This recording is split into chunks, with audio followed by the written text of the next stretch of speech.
Decisions. We have to make thousands every day. When to wake up in the morning, what to wear, where to go for lunch, or what to buy your friend for her birthday. Some of these decisions don't require much thought, but sometimes they're more complex than they seem at first glance. Let's say you have to pick a restaurant for your friend's birthday. Where do you go? Easy, your favorite restaurant. They do the best burgers.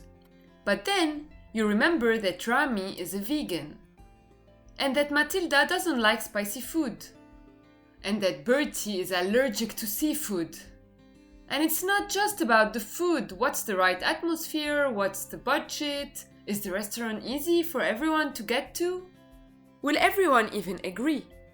Reaching a consensus is often difficult, especially when stubborn people disagree. Besides the difficulty in making a group decision, there is no guarantee that the group decision will be any better than the individual decision. In fact, it could even make more people unhappy. Given all these problems, why do we choose to make decisions together? Why will we still try to reach a consensus and not just pick for ourselves? What we discovered is that sharing the responsibility is what attracts us to making decisions together. Sharing responsibility has a guaranteed benefit. It is always there, whether the decision turns out to be good or bad. How does this work? Let's start with a simple problem.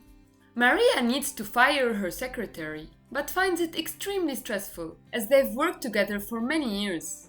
In the company board meeting, she persuades everyone on the board that her secretary should be fired.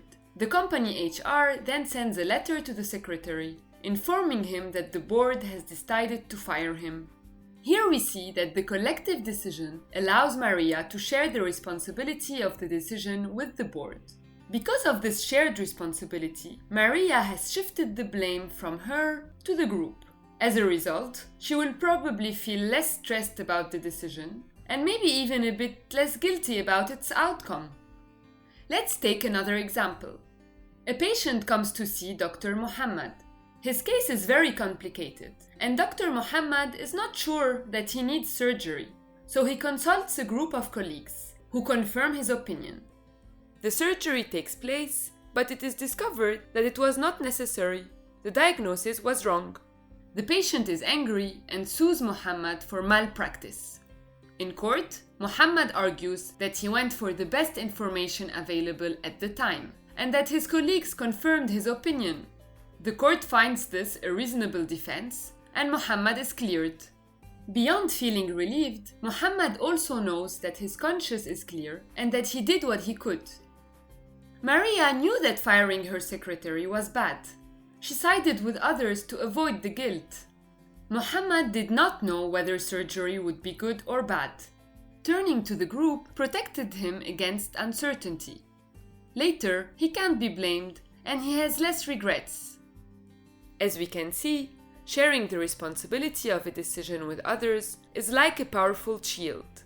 It allows us to share the psychological burden we feel when making difficult decisions, whether it be blame, guilt, or the stress of being uncertain about the results of our actions. But this isn't limited to negative emotions. By making group decisions, we can avoid taking some of the responsibility for bad outcomes, but we can also take a little more of the credit for good outcomes. If it turned out that Muhammad's patient really needed surgery, or that Maria's secretary was involved in money laundering, both of them could feel proud of their decisions, even if, after all, it was not really just theirs. Next time you have to make a decision, even a simple one like choosing a restaurant, check whether you can turn it into a collective decision. It will be less stressful, and if the result is bad, you feel less guilty, and if it is good, you will still feel you were central to it.